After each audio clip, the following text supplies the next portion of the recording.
is the Deafening Silence, and thank you for checking out another one of my videos today. And it is a very awesome one, diving into Cyberpunk strategy guides here. Funny enough, I actually got this after I've already beaten the game, but I happened to see it at the store. It was on sale. I like having strategy guides of games that, I really love. Like I've got the Skyrim one and, a couple of Pokemon ones, as well as Red Dead, which will be on the channel eventually.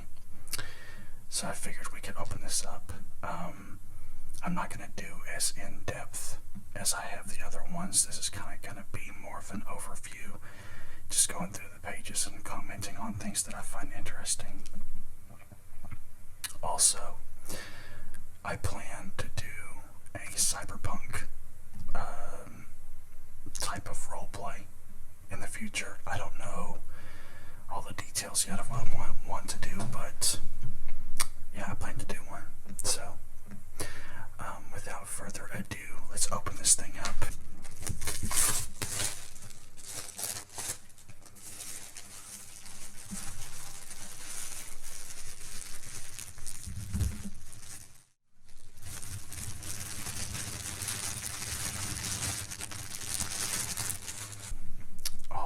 So here we are. We are in the strategy guide now that we've opened up. And we had male V on the front. This is female V.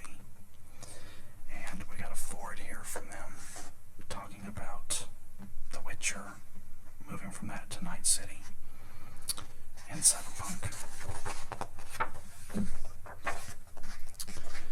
Then we have what they call the quick start. This is kind of just a brief overview of what you're going to be doing in the game, the basic core parts of the game, and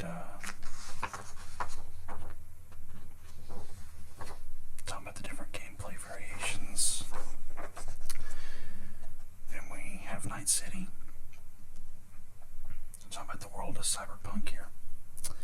And when people talk about Cyberpunk and they're criticizing it, I've seen the main thing that comes up in criticizing it is just the potential, what wasn't acted upon.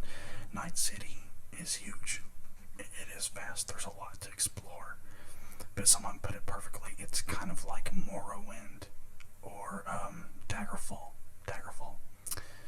from Elder Scrolls, the second's main game.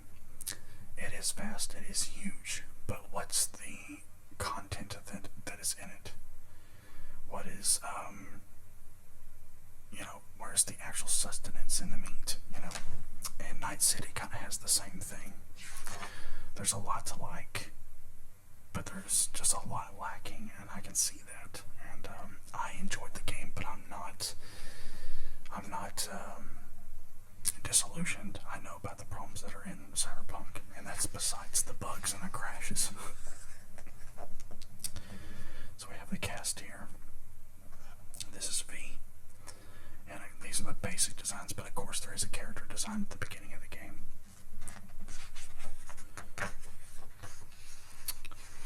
I did not use that hairstyle for my character. I played a female version of V. If you go to my Instagram or my Twitter, you can, and I'll have those linked in the bottom, you can see what I designed her as, or at least up close. And there's Johnny Silverhand. And I'll try not to spoil stuff in this video. If I do, I might forget, but I will say Johnny Silverhand, he was a cool part of the game. I liked it. They did this it's kind of cliche, but two people are forced together. They don't like each other, but over the course of, you bond with this guy over the course of the game, and then you have to make some, decisions that are just very heartbreaking because you've connected with this character. And, of course, having Keanu Reeves on any game, that's cool, right? We have Jackie here, and I suspect that a lot of people that played this game liked Jackie. Pretty cool character. I don't know between the two which one I liked more. Probably Silverhand, which is kind of unfair because you spend more time with Silverhand than Jackie, but we got T-Bug. She's pretty cool.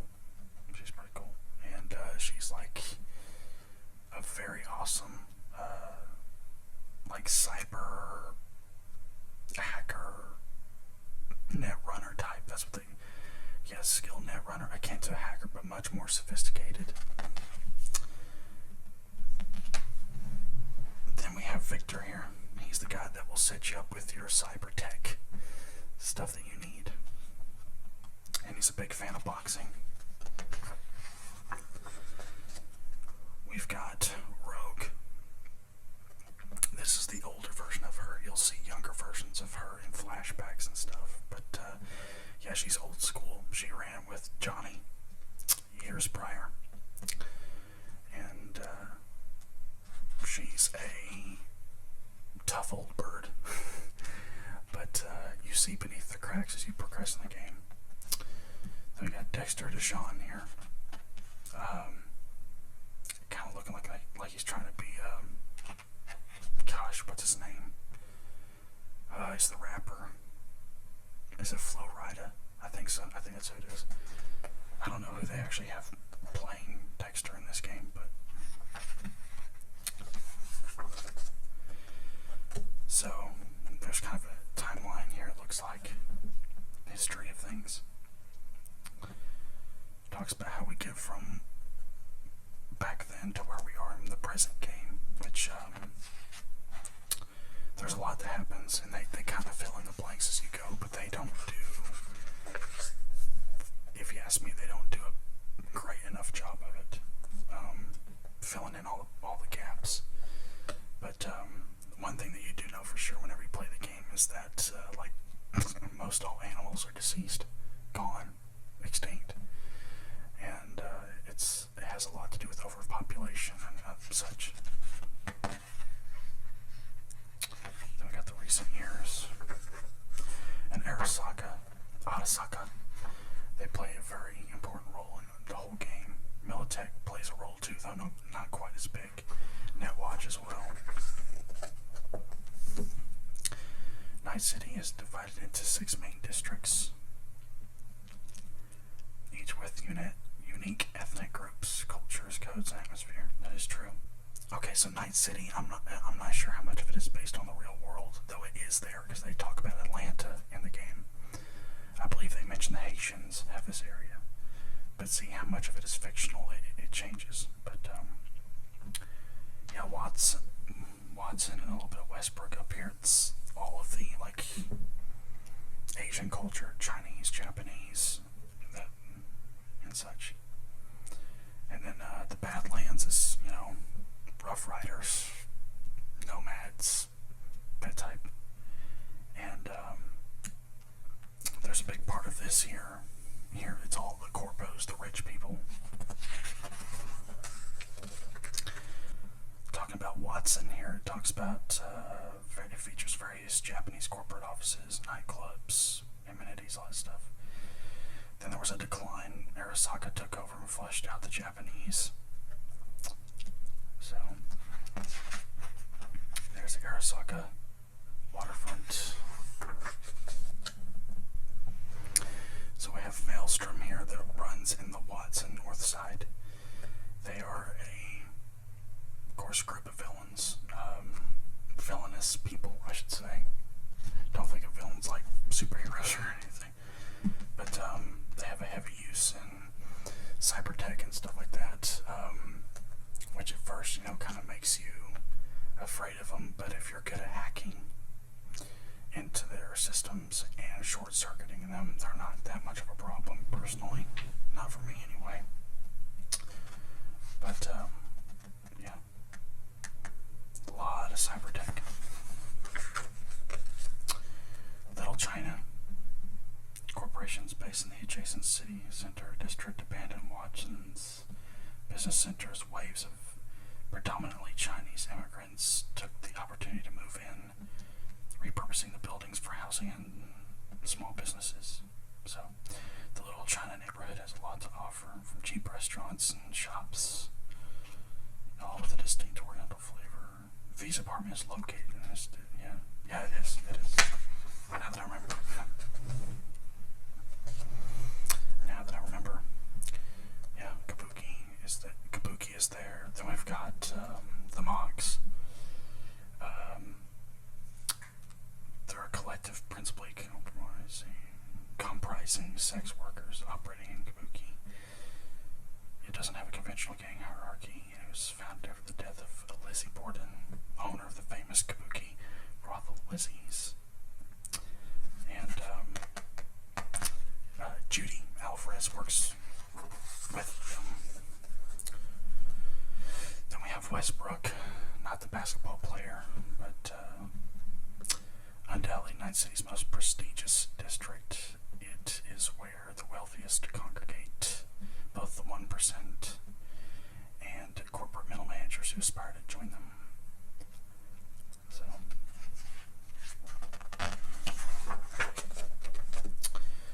Tiger Claws run here a lot. Yes, they do.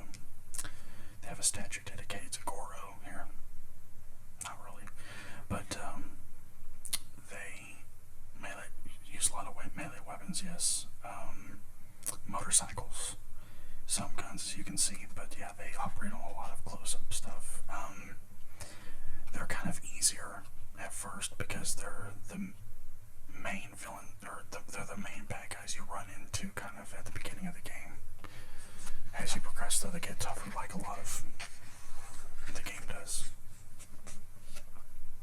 North Oak, this is where a lot of wealthy people hang out, reside. It's kind of like this game's version of Hollywood, so to speak, I guess.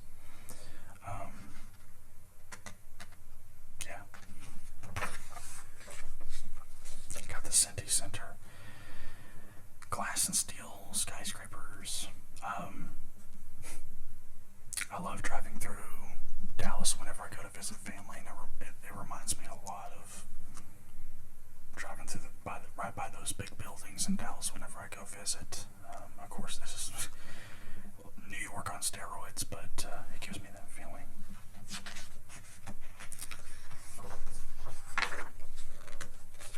And NCPD. And, yeah, they're more akin to a faction. Yep, kind of shady guys. I have plenty of run-ins with them. Then there's Haywood. It's, how to describe it? Yeah, like it says, poverty. It's resulted in greater income inequality and, in many instances, poverty. Yeah, that's where a lot of, yeah, the further south you go, the more gang stuff happens. Particularly in the Glen, I believe. So,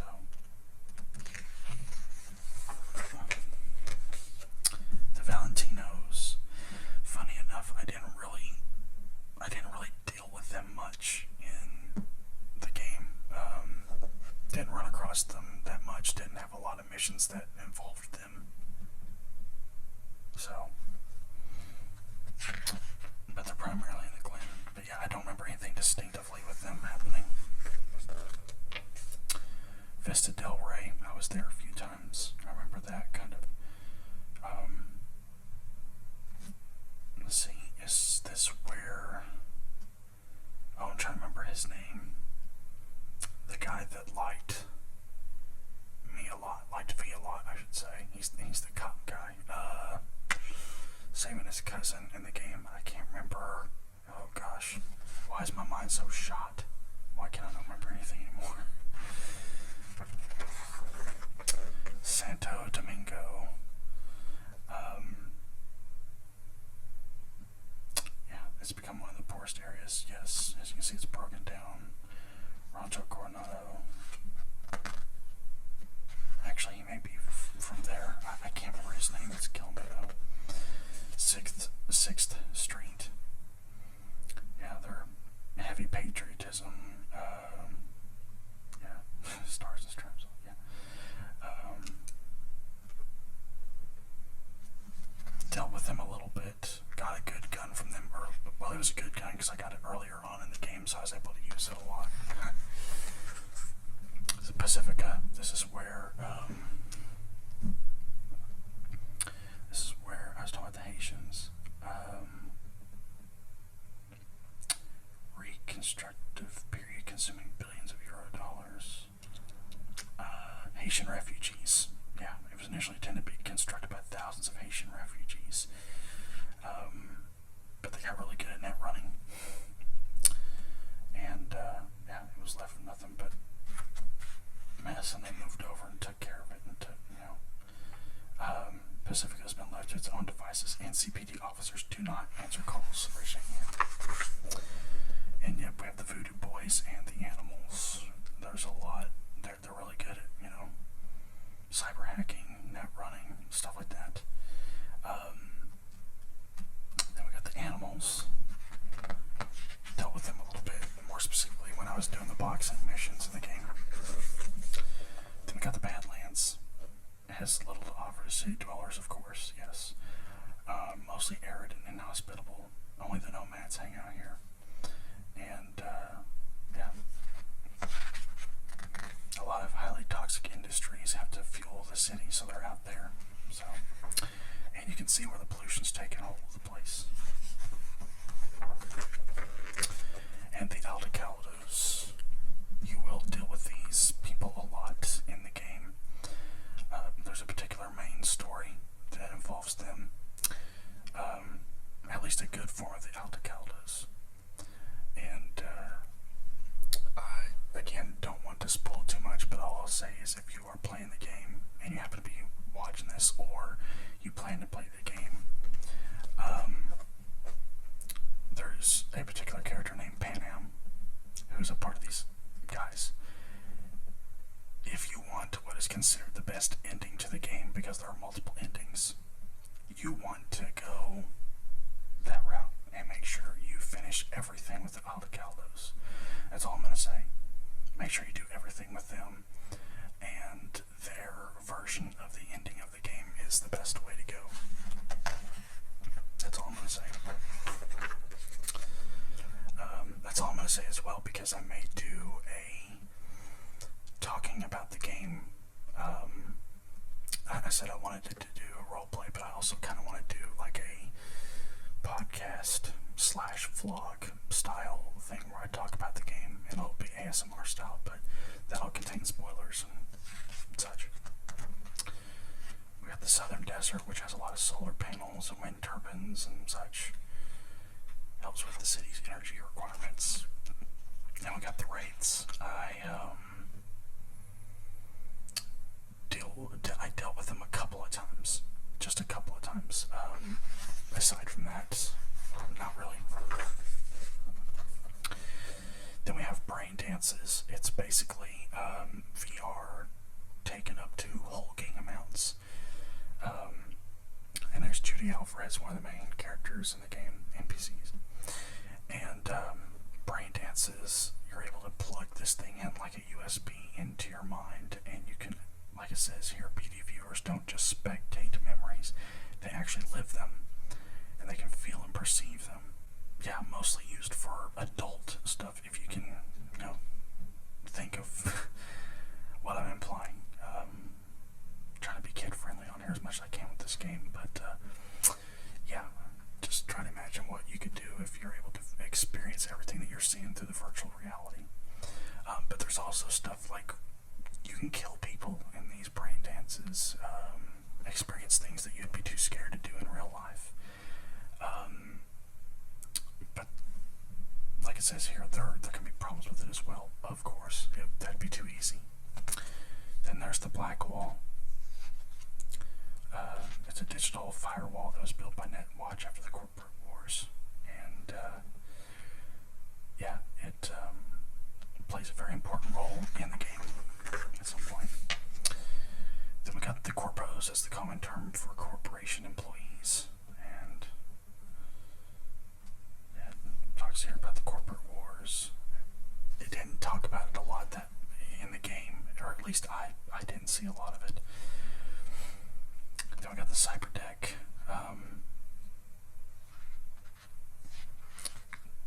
Qualified users known as netrunners can explore cyberspace by connecting their decks to the net. cyberware that can provide enhancements and other such upgrades. Cyberware as well, implants, enhancements, other digital devices that can modify the body. And I mean, it's like Vader, more machine than man now. But you're able to have blades come out of your arms that you can slice guys up with. The cyberware can allow you to hack into other people's cyberware and short circuit them, or set their flesh on fire. Or you can, hack machinery and shut it down, or make it explode, make it distract people, So, it can also provide defense for you. It can enhance your body in ways that you can't with normal flesh. So, there's cyberspace. And there's Evelyn Parker, that's her name. I don't know why I couldn't remember that. She plays a very important part in the story. So, they call the Eurodollars eddies a lot of times in the game. Then we got fixers. They link mercenaries with clients who offer, assignments, killing, theft, sabotage, other stuff. Fixers will have assets and connections and everything like that. So, that's what Rogue is. She's like the top fixer in Night City, and there's Dasher Deshawn, there's, God, I forget her name. I forget everybody's name. I should have briefed myself before I did this. But she handles a lot of, stuff that involves there's lots of things that involves police, so. And she handles a lot of other contracts, specifically in the Asian districts. So the Raff and Shiv, they are gangs that prowl the towns and cities looking to rob, extort, and steal whatever they can. The Nomads deal with them. There are 7 nomad nations, and this is the 8th, the infamous 8th. As it says, Ripper Docs, that's what Vector is. He sets that they set you up, if I can speak right, with all the cyber tech you need. Primer. Alright, so we're at the primer now. Your on-screen display, what you see while you're playing. Shows your health, your memory that you can still use. This is talking about like the bugs and glitches in the game. This is the part that would aggravate me the second most behind the random crashes.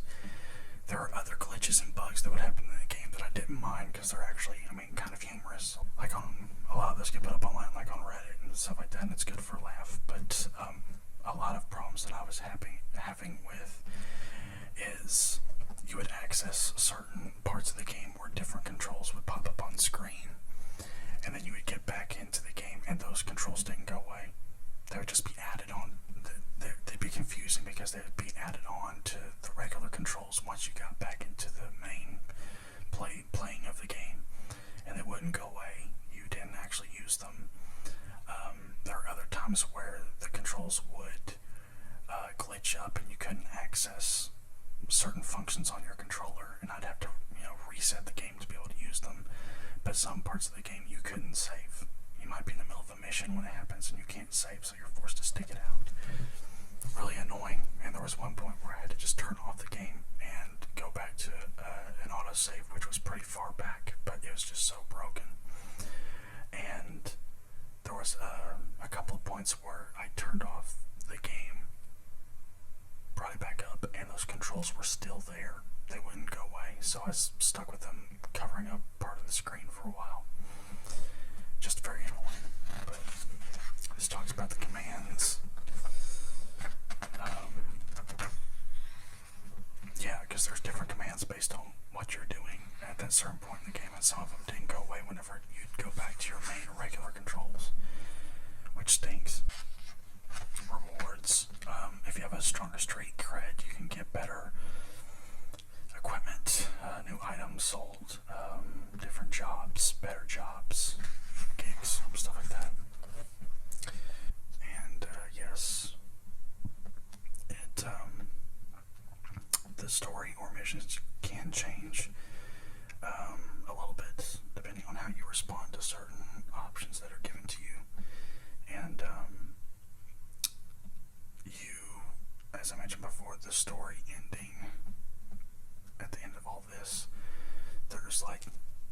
6 or 7 options for endings you can have, but a lot of your story is going to go down the same path towards, you know, the climax that needs to happen and the resolutions that need to take place. So, as far as, you know, the missions themselves, there's many different options you can take as far as how you finish and resolve everything. Stealth, not stealth. And even the missions where they say you need to do stealth, there's forgiveness if you fail it, but I always try to do stealth. It's fun. So there's ways to go about, you know, not being detected. Then we got the maps, markers, and all that. How to track missions. Character progression. Yeah, the romantic relationships you have access to depend on which combination of voice tone and body type you opt for. But yeah, there's 3 different backstories you can do, and all that really does is set up how the opening of the game plays out, the introduction, and then there's certain dialogue options that you can have based on which part you come from. So, and your attributes and skills and such, if you get a high enough level in them, you can have dialogue options in that too, in addition to what those attributes and perks, you know, do for you, combat or otherwise. Different play styles. Enemies and threats.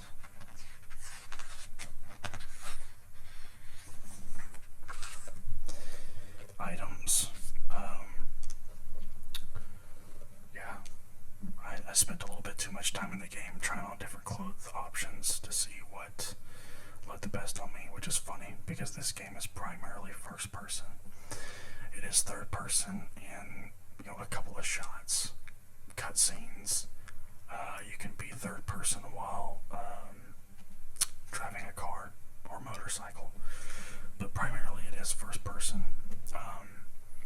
There's talk out there that originally the game was supposed to be third person, but it was one of the things either scrapped or they just couldn't perfect in, you know, getting the game ready. So, and it talks about your modifications and crafting. So every item you get in the game, as far as weapons, clothes, etc., can be broke down. And when you break them down, you know, reverse engineer them or whatever, you get, you know, pieces.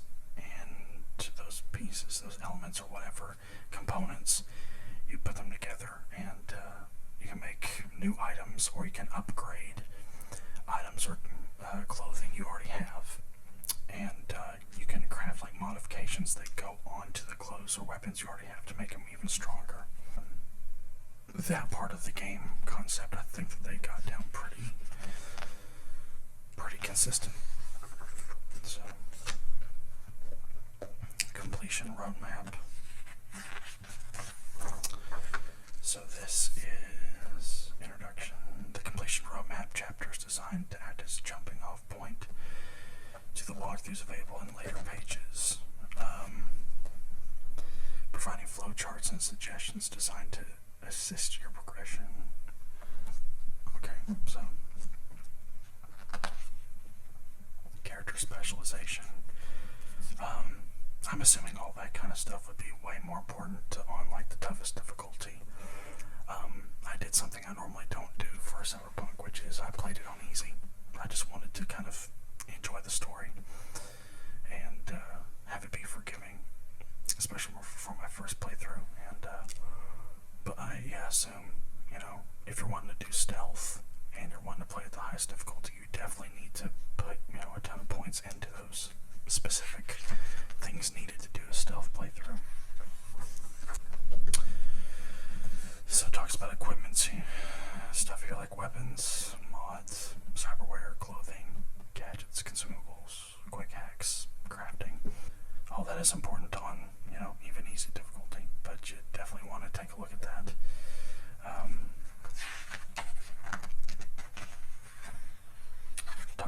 see on a map the legend of it. Game structure flowcharts, showing how you get to the epilogues and endings and such. Looks like here they may have 6 endings because these 3 you can do one of 2 things with them, I believe. That may not be right. I'm not sure. I looked up online and it looked like there was about anywhere from 4 to 6 options as far as how your ending could be. But the quest directory, the story so far, this is basically after, this is V and Jackie meeting up in your chosen origin story, and they decide to team up with the shared goal of becoming legendary mercenaries, as it says here. Completing, minor gigs at first, you will run into Dexter Deshawn, and he offers you a chance at a big time mission, and that's what sets off. Again, no spoilers, but that's what sets off you meeting Johnny Silverhand and the whole rest of the game, pretty much. So there is some spoiler warnings in here. So as it's saying right here, so I might have to apply the spoiler warning here. Just cover your eyes. I'll talk about what I can and what I can avoid. I'll try to. Meeting the Voodoo Boys, fighting Anders Hellman. He plays an important part in your mission. Cooperating with Takamura, that is the guy who worked for Norburo, is that how you say his name? Arasaka. He worked for the Arasaka family. So we got the finale. Wow, they went through those missions fast. Main jobs.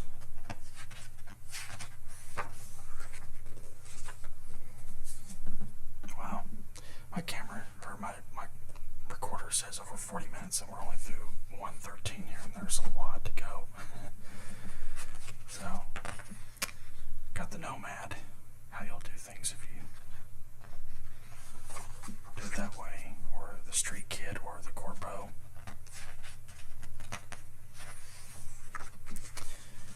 The Rescue.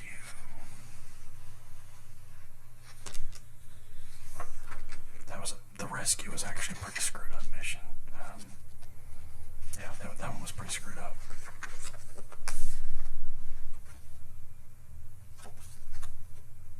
If anybody needs that. I've already played the game, so I don't really need to. The Ripper Doc, that's when you see Victor for the first time. Victor. Well, you see him for the first time. V knows him, but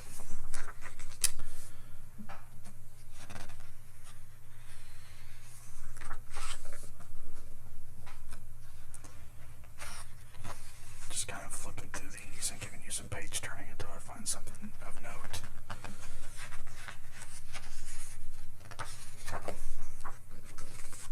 There's Evelyn Parker again. She's one of the dolls in the game. So we got the heist. This is after you pick up a very important electronic piece you need, and you're going to steal a biochip, which is a very important plot device. Just say that. And the road you take for it. Playing for time.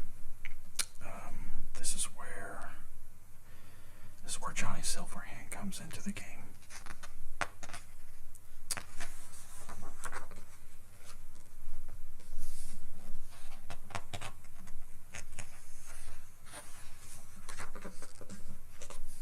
Automatic glove. Space in between. Then we got Disaster Piece.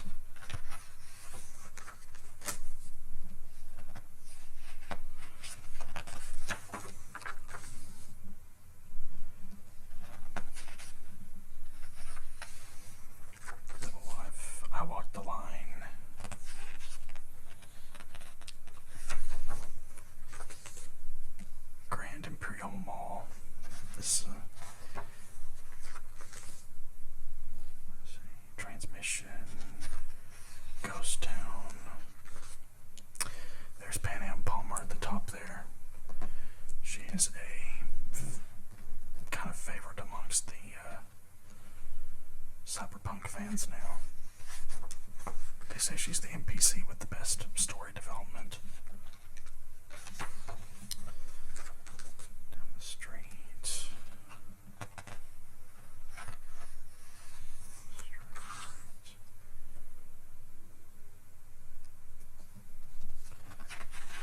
Give me danger.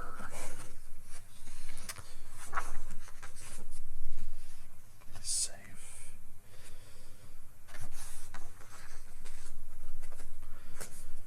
Yeah, Oda.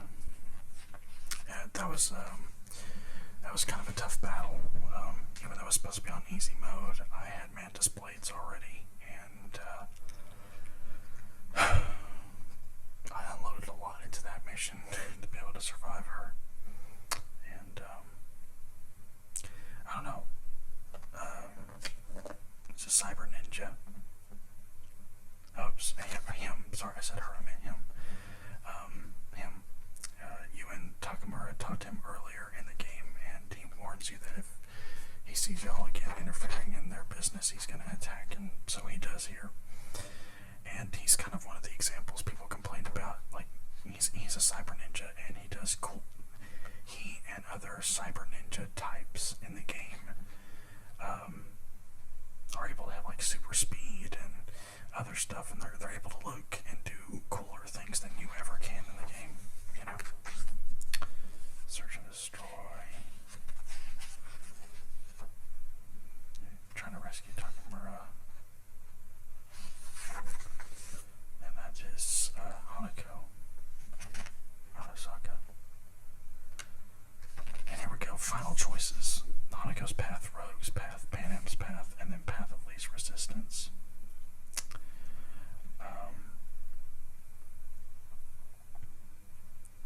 Yeah. And there's a couple of choices you can do in addition to a couple of these missions, or these paths you can take. There's a couple of options within those options. That's why I was saying there was multiple endings. There's like, I think 6 altogether that you can have. I think there's 6 possible total endings altogether, and it involves those that it's showing there. And I've seen them on YouTube. Bumping the camera there. I've seen all of them, and like I said, Pan Am's is the most positive ending, I think. So kind of the best. Total Immortal. Atom Smasher. That's it can be a tough fight, but I don't know. I've seen people that were very overpowered, and they were able to take this guy out in a couple of hits. It wasn't hard for me, but it took more than that.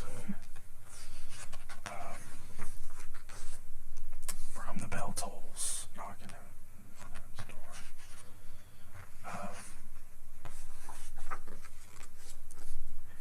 We gotta live together, afford to death. Belly of the Beast. And that's the end of the main jobs. We got the side jobs here, but I think that's gonna be a good stopping point. If I decide to look more into this, we can start the side jobs and go forward. But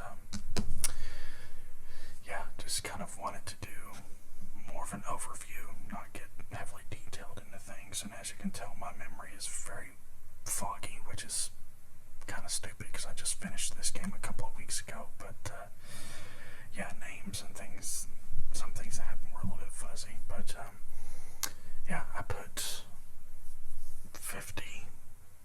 50, 60 hours total into this, and there was a lot of good, but there was a lot of frustration and some bad as well in there. So maybe once I get my PC built, I can play this thing at max quality. Maybe they'll have some bugs worked out, and maybe there'll be some mods that can fix the experience. So